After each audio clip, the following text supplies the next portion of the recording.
Pascal. Hey, everybody. Are you called solid workers? Hard workers. Hard workers? So welcome on stage, Jensen. Thank you. It's always a pleasure to have you. I don't know if people realize, but we have a long-standing relationship, right? I think we almost started the collaboration 30 years ago. Yeah, over a quarter century ago. You remember how it started? Well, we started during the last computing platform revolution. In fact, the personal computer revolution. And what used to be Unix workstations was migrating to Windows-based workstations. And the technology that made it possible for us to collaborate was based on OpenGL. And we invented a technology called CGFX, which is the precursor of CUDA. Yeah. OpenGL became RTX today, fully path traced and physically based. And CGFX, of course, became CUDA. And here we are working together again as we reinvent the computing platform. You know, everything that we do is in the digital world. 40 years ago, Dassault revolutionized the idea of virtual twins. The idea of a virtual twin, of course, is to represent the physical world in a computer. And so now we're going to represent the physical world at a much, much larger scale in a completely revolutionized computer, an AI computer. And so this is a really, really fantastic time.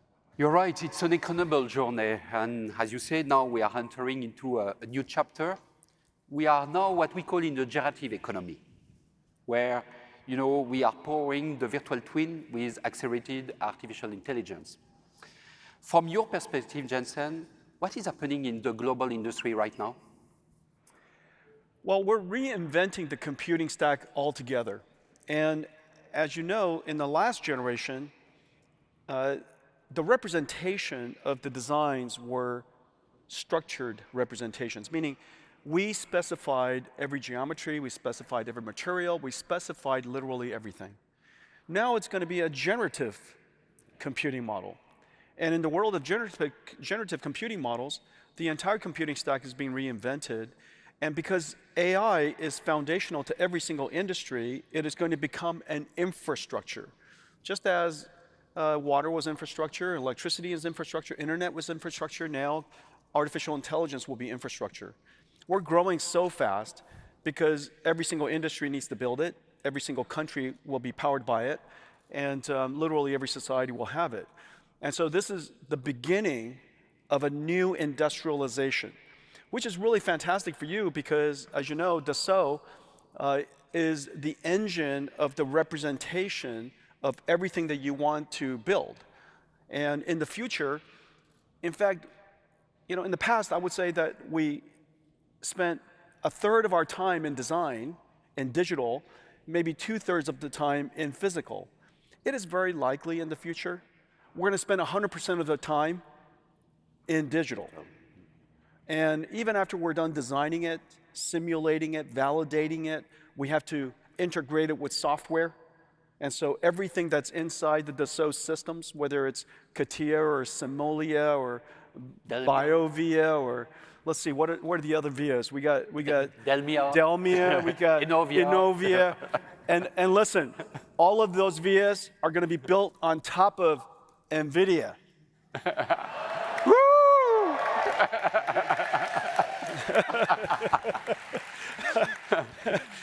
Did we know that a quarter century ago? And so anyhow, the design, the representation, all the simulation, and even the operations of it, because everything will be software defined in the future. Everything from a pair of tennis shoes will be software defined in the future. And so cars are software defined.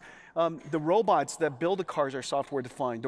The factories where the robots are orchestrated, build the cars are software defined. And the cars themselves are software defined. So everything will be software defined. Everything will be represented inside Dassault. And so we'll be designing everything, operating everything really as a virtual twin and realizing your vision for the first time. Yeah. Before we go further, if you look around the crowds, at Dassault Systèmes, kind of a ruckus crowd. Yeah. Woo! At Dassault Systèmes, we work with 45 million people around the world, 400,000 customers, more than 15 million engineers, researchers. So I think you have here probably one of the, if not the largest engineering community in the world. They do more than half of the products surrounding us every day, robots, drones, planes, cars, medical devices, drugs, home, city, factories. So this is an amazing community, don't you think so? I know they think so. Absolutely, yeah, we're all engineers. You are an engineer. Yeah, sure, I'm still an engineer. So you belong to this community. I am. If I would start all over again, I chose to use SolidWorks.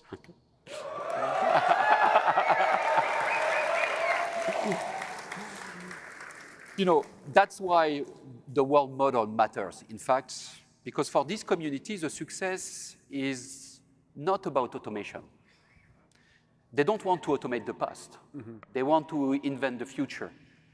And this is the reason why we are announcing this new chapter in our partnership, because together we are bringing the virtual twin factory with the AI factory.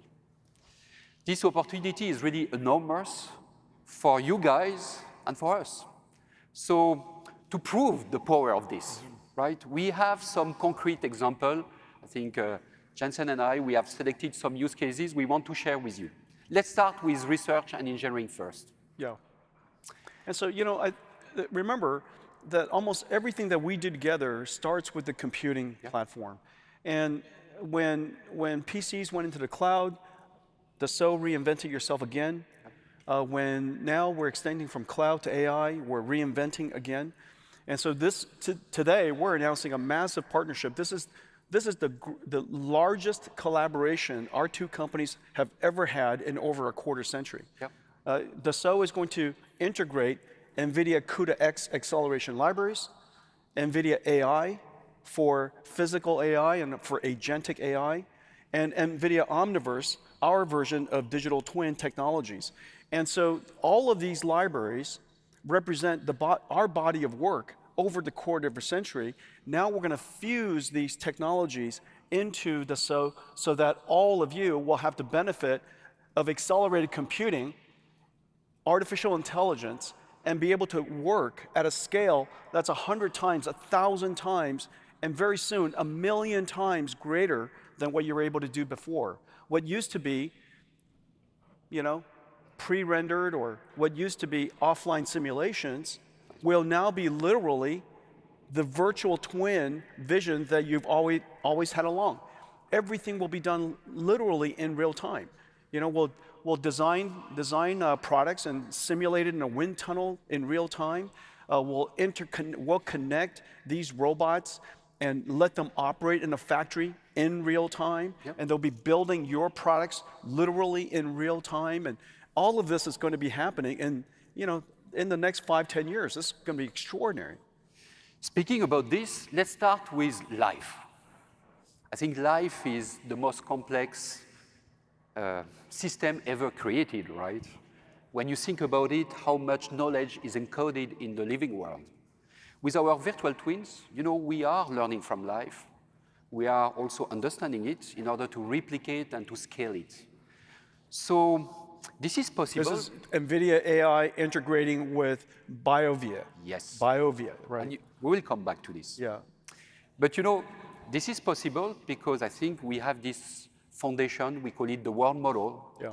The world model where it's grounded in biology, in physics, material sciences. So the key question I have for you is, what does it take to compute a world model for life, or of life? Well, the most important thing, the first thing that we have to do is understand the language of life. Yeah. And so, of course, in the world of physical design, the design started with your imagination, and you represented that physical object using structured information, geometries and textures, that were designed by you. However, life is different. life existed before us. And so we have to go learn the language of DNA, learn the language of proteins, and learn the language of cells, and understand how they interact and its properties. That first stage of learning the meaning of life is what we are in the process of tackling.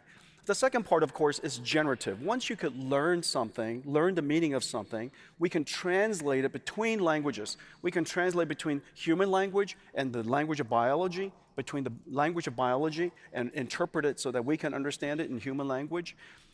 Beyond that, you can now translate and generate new proteins that could be used for a drug, or generate new chemicals that could be used for a drug. And then, of course, generate new materials that could be stronger, be more heat resistant, lighter, easier to manufacture, last longer. All of those properties are now kind of within our grasp. And this is one of the reasons why this is likely going to be one of the most impactful areas of engineering in the next decade. Exactly, and it is already happening. In fact, we have a case, the Bell Group, you know them, they do the famous Baby Bell. And their mission is very simple. They want to basically produce healthier foods for millions of consumers, but at the same time, they want to consume less water, and they want to progressively change, or at least complement, the dairy protein with the non-dairy proteins. So that's the reason why they are inventing what we call the food science. Before, hundreds of physical tests for one single product. Now, they generate automatically, and this is what you can see on the screen, they generate automatically the protein from the virtual twins, because it's, again, powered by the biological world model. So the result, it's not only faster innovations, it's also certified decisions, because you cannot play when you have the life of the people in your hands. That's what we do. Now let's move to something else. And you started to speak about it. You have seen on screen, this is changing, in fact, the daily life of the engineers. In the SPA, now you define the specs, you run your simulations, and automatically, the generative experience is producing and exploring, in fact, the space of possibilities and finding the optimum solutions for you. Actually, the virtual twin is exploring an infinite of possibilities. So the question I have for you, could we compute infinity? We can't compute infinity, but we can imagine infinity, which is the reason why these surrogate and emulation models, the fusion of simulation and artificial intelligence, is so powerful. 8 years ago, I introduced the idea to scientific computing and simulations, the idea that in the future, not only will we use principled simulations, where the equations, the laws of physics are well understood and well represented. However, the simulation time takes way too long. Why don't we augment that with generative methods of predicting the future using artificial intelligence? It's a little bit like, the analogy I would give, it's a little bit like our dogs able to catch a ball out of the air, and yet they're not doing physics simulations of balls bouncing or elastic nature of the ball. They're just literally watching us and predicting where it's going to go, and they snatch it out of the air. And so the idea that an AI could learn how to predict physics and learn how to predict very accurately how materials would crumble, what happens to a crash, those things, those capabilities are within grasp. We have a technology called Physics Nemo. Physics Nemo is essentially a physics-aware AI model simulation system and AI framework that allows us to create these AI models that are either trained by principled simulators or work alongside principled simulators, so it's grounded in the laws of physics, but able to predict 10,000 times faster. And now, if everything is already running in real time, then you can predict at 10,000 times greater scale. And that's just where we are right now. Imagine where we're going to be in the future. The idea of simulation and emulation coming together to help you design is going to be really revolutionary. And again, this is exactly what you see here with a customer called Lucid. We know them. They are one of the most innovative car company in the world. And what do? In fact, they embed the crash behavior, the aerodynamics, the vehicle performance upstream, early in the vehicle program's development. So the engineers, they don't only design the shape, they design the behavior, and we certify it. So this is exactly what you say. This is this joint vision, empowering designers and engineers, and also unlocking the business people, to develop the delightful experience for their customers. Now, let's talk about factories. You start to touch a little bit this topic. The factories are not anymore today only a physical asset. I think we are all in agreement with this. It's made of virtual and real at the same times. So let us know how physical AI is really used to run the factories. Well, the way that people used to think about designing products is they design the product and they build the factory. In the future, it's very likely that the products that you are able to design and build will a lot be impacted by the factories you design and built. And so it's very likely in the future, well, it will be, it's in fact now, that every single factory is designed in CAD, that's obvious, but it will be simulated and operated completely inside a virtual twin. And operating a factory of these gigantic scales inside a virtual twin is extraordinarily complex. A factory is not just one object, it's millions of objects. And we want to also simulate or emulate how these factories will operate in the real world so that we could arrange the manufacturing lines properly, arrange it in the right sequence, space it properly, organize the robots within it, run the robot AIs so that these AI robots could be operating inside the factory, manipulating things, assembling things, moving things, keeping things safe. All of this is going to happen inside a virtual twin. And so, Dassault's, the products that Dassault is going to help people build and design are going to become gigantic in the future. These are going to be systems of objects, systems of AI, systems of robots, all coming together into a giant factory. This is exactly... You're going to need some fast computers, is what I'm saying. And again, this is exactly what we do with Omron. You have seen on the screen. They don't use the virtual twin only to visualize the factories. In fact, they do much more. They engineer what we call a software-defined factory. That's right. And where the difference is coming from is, in fact, they are designing the autonomous part day one. It's not something they come when the production system is already up and running and they try to infuse the autonomous part in it. So as a result, those factories, they become much more flexible, resilient, and also adaptive. But there is another kind of factories, right? And you talk a lot about this. The AI factories. They are building everywhere. They are extremely complex. What does it take to make them, or to build them and to make them a reality? Well, we're going through what clearly is a new industrial revolution, a fundamental technology that impacts the productivity of many industries. That's why it's an industrial revolution. Just as energy did that, just as mechanical energy, power did that, just as electricity and, of course, the internet did all that. We're now seeing artificial intelligence doing that. In order to make this possible, we need to industrialize and really scale 3 different giant industries. The first one, of course, is building a lot of chips, which is the reason why the number of chip factories are increasing. You're involved in a whole bunch of chip factories, and so chip factories and packaging factories, just to make all these semiconductor products. The second is computer factories. Once the chips are done, it goes into another factory. What comes out of that is a supercomputer. Those supercomputers go into an artificial intelligence factories. Right now, as we're speaking, these 3 entirely, what used to be 3 different industries, are all growing incredibly fast so that we could create the infrastructure for intelligence and manufacturing the AIs. While these factories are incredibly complex, they're, a gigawatt AI factory is about $50 billion. And now we're building tens of gigawatts around the world. It's an enormous infrastructure build-out, the largest industrial infrastructure build-out in human history. And so the amount of technology that comes together inside these factories are extraordinary, and we want to make sure that they work the first time.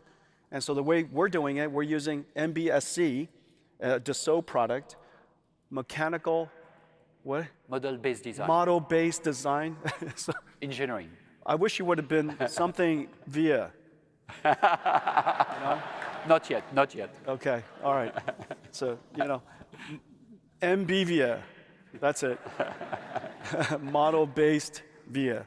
And then so what goes into them, what goes into these systems are giant data centers with lots of supercomputers. The amount of energy necessary, of course, a gigawatt, largest factories ever, and it costs so much money. So we design, we plan, we simulate everything in MBSE before we build it. And so our expectation is, and we even run the network and run the supercomputers inside the virtual twin before we even break ground. That allows us to save tons of time and tons of money. And over time, of course, this data center has an AI that keeps it optimal. Yeah. It's AIs that modulate the performance, modulate the power, modulate the temperature, modulate cooling. And in doing so, if you want to do so successfully, you need artificial intelligence. And so that operating loop, so we're going to have these virtual twins of these AI factories running forever, training and updating our models. So again, this is proving that the virtual twin is not only about 3D. Yeah. It's, as you say, it's about revealing the architecture, revealing the system underneath, and obviously revealing the knowledge at scale. And it looks real. And it's real. Yeah, right? It looks real, right? It looks real, it operates really, it integrates all, you know, industrial bill of material. And so the bill of material comes in from manufacturers and suppliers. We integrate everything really physically. And so we have a very clear list of bill of material. We know exactly what we're going to buy. We know which part is going to integrate with another. We could see in advance whether something fits or doesn't fit. We know exactly how many parts. So the inventory bill of material of this supercomputer comes out, this AI factory comes out, adds up to about $50 billion bill of material. And so this is incredible. And we have everything digitally. And so, you know, no mistakes will be made. Now I'm counting on you to sell it to your ecosystem, right? Yeah, absolutely. Well, we're the first customer. You are. Yeah, we're the first customer. You are the first customer. Now, the next topic I want to discuss with you is really how do we put the knowledge at work? So this is exactly what our virtual companion, they do. We made a live demo yesterday, just to showcase what is coming. And you know, engineers, they spend too much time to look for informations or to do something else. This is not engineering. So now look at it. In a few seconds, you know, you started from a sketch. We produce automatically, we moved from 2D to 3D. It's a full parametric model, simulation ready. I think this is really revolutioning everything people are doing, and it's changing completely the workflows. Now, there is a question in this room, and the question is this one. Do you think this will replace the engineers? Well, before I answer that, one of the really revolutionary things that has made possible for us because of AI is the ability to go from and interchange between structured information and unstructured information. Unstructured information is essentially a photograph, or it could be a recording, it could be a video. And we want to take that unstructured information and now represent it in a structured way. We need artificial intelligence to go from 2D to 3D, image to 3D. And once you have it in 3D, that information is precise, it's controllable, it's interchangeable, right? We can enhance it, we could improve it, and so it's now in our structured database. We can go from structured to unstructured, obviously, very easily. And so now we have the representation, the ability to use agents and use AI to manage our information so that we can augment the design process. We could decide that this part I'm going to design specifically by hand. Here I'm going to take an image, I'm going to import it, and then I'm going to modify it, so on and so forth. Now, these agents are going to be companions of ours because we're going to essentially be their manager, their architect. We're going to be the manager, the architect, the creator, and we're going to have a lot of agents or companions help us perform different tasks. Whereas most people think that the number of designers, therefore, will be less than the past. And the number of software tools that you will use will be less than the past is exactly the opposite. It is very likely, and I'm certain this is going to happen, that every designer, every SolidWorks designer, every designer in the future will have a team of companions. And you've trained these companions, and you've taught them different skills, and you've helped them coordinate and work with each other and work with you. And they're all going to be using Dassault tools. So the number of users of Dassault tools is going to go from biological to biological as well as AI-based, and so the number of tool use will explode. And so this is, the software industry, of course, is going to be great for the software industry. It's going to be great for all the designers because you have so many companions to help you do things. And what would be really fantastic is that you're working with your companions, and then it's time for cocktail, and because it's solidly 4:30 somewhere, and so you kick off your team to go explore all these different areas. And I want you to explore this, I want you to explore that, I want you to optimize for these areas and give me 3 designs. I want to optimize for these areas, give me 10 designs. And when you come back, you have all those choices, and then you can go in and fine-tune it specifically yourself because you have the structured data, the 3D data. And so I think the opportunities to reinvent how you think about design and creativity is going to be completely revolutionary for everybody. That's also something we can showcase. In fact, you take NIAR. NIAR is the National Institute for the Aviation Industry. They are based in Wichita, and they focus on research, testing, but also certifying. And we know that certifying an airplane, it's a nightmare. It takes between 3 to 5 years. It's more than 10,000 requirements you need to be fulfilled. Now, I think with the virtual companions, what could we do? The regulations could be automatically ingested, right, without having to read millions of pages. And the conformity is constantly verified, which means now we are moving from, if you want, it's by design. It's a compliance by design, right? And there is no, and it's not anymore a cost. It could become a competitive edge, in fact. So the question I have for you is, how does it take to move from a language model to a world model? Well, the language model has to obviously understand syntax and vocabulary and structure of language, and has taste.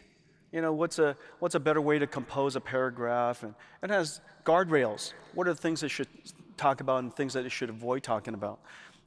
In the world model, instead of taste and values, it has to obey the laws of physics. It has to understand causality, that if you tip over a domino, all of the dominoes that are connected to it or nearby it will be tipped over.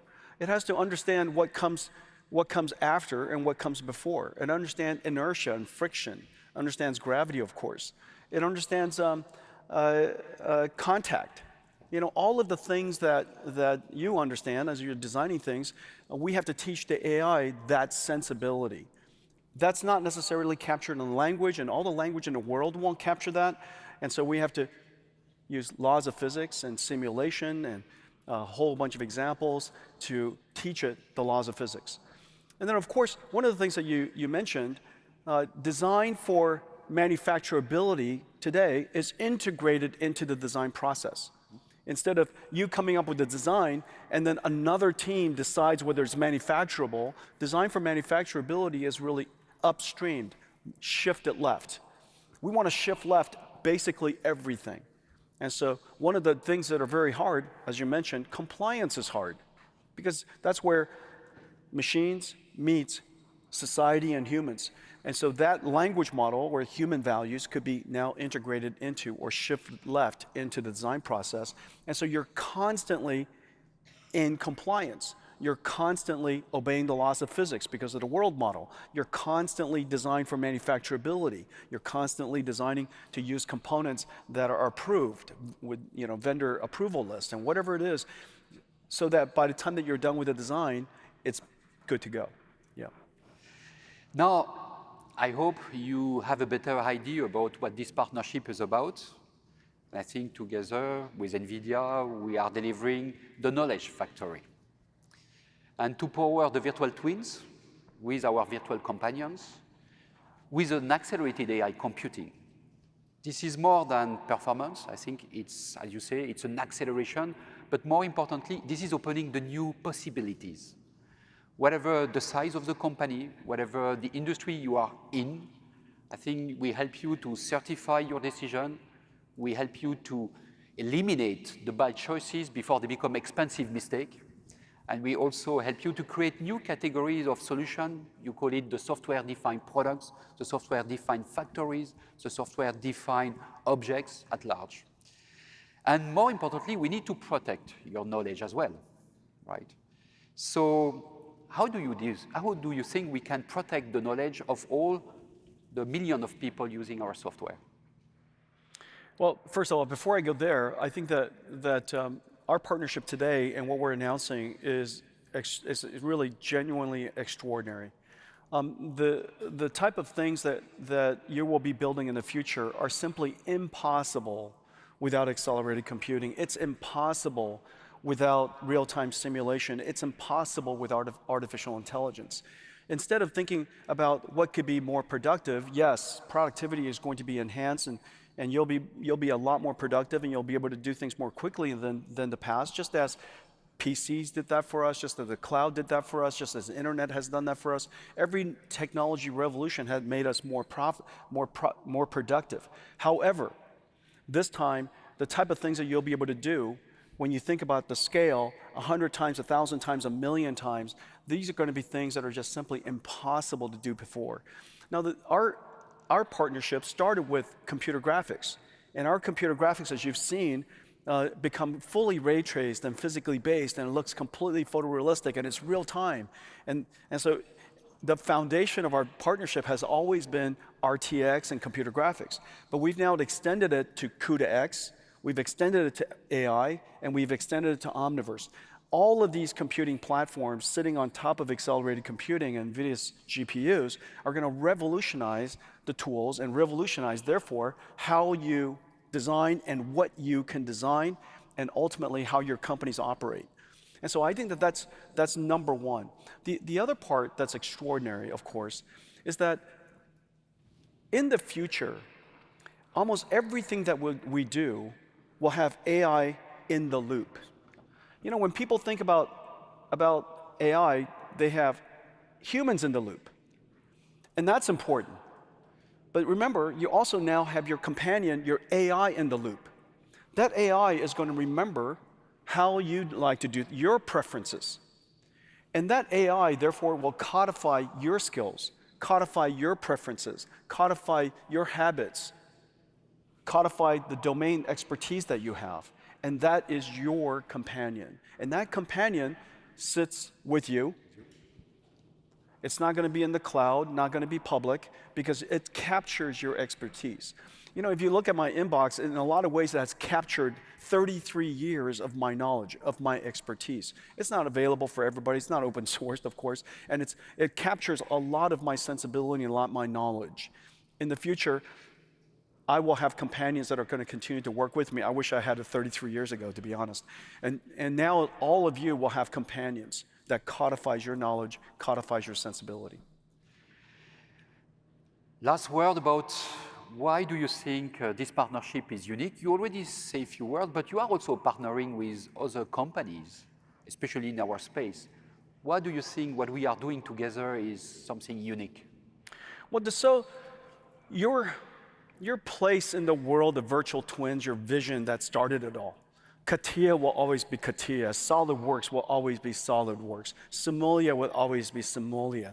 You know, all the other EAs will always be, you know, and you'll come up with other EAs, and they'll all be built on top of NVIDIA. That's the part that I like the best. But but the ecosystem that you serve, the ecosystem, and all of you here that are so passionate about the Dassault products, and all of your companies that are built on top of Dassault products are now going to be accelerated and amplified by accelerated computing and AI. And that's really what's really exciting here. And it happened at precisely the time when the world is reindustrializing. Reinventing. starting the largest industrial infrastructure build-out in human history, trillions of dollars, tens of trillions of dollars.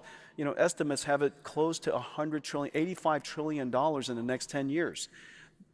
All of that needs to be designed, simulated, validated, right? Prototyped, and of course, because everything is going to be software defined and everything will be AI driven, all of that needs to have virtual twins. And so I think the vision that Dassault had 40 years ago is coming true. It's coming true. Yeah, and it's coming true right now, and this partnership brings it to life. And so I'm delighted to be partnering with you, Pascal, and you know, our quarter of a century partnership means a lot to me. You know, it really, CUDA brought NVIDIA into the industrial workstation world. And today, we still, CUDA and SolidWorks are, you know, to us, very, very personal and really important to all of us. And without all of you and the amazing work that you do, many of the things that our you know, engineering and scientists pursue wouldn't have an opportunity to come to life. And so I want to thank all of you for all the incredible things that you do, and Pascal for the great partnership, and all of my friends at Dassault. Thank you for everything. Woo! Whoa!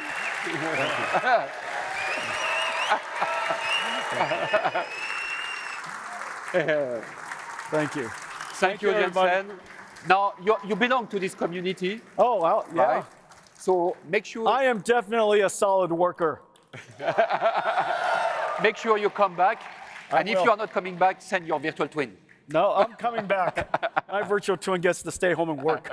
All Okay. right, take care, guys. Take care, guys.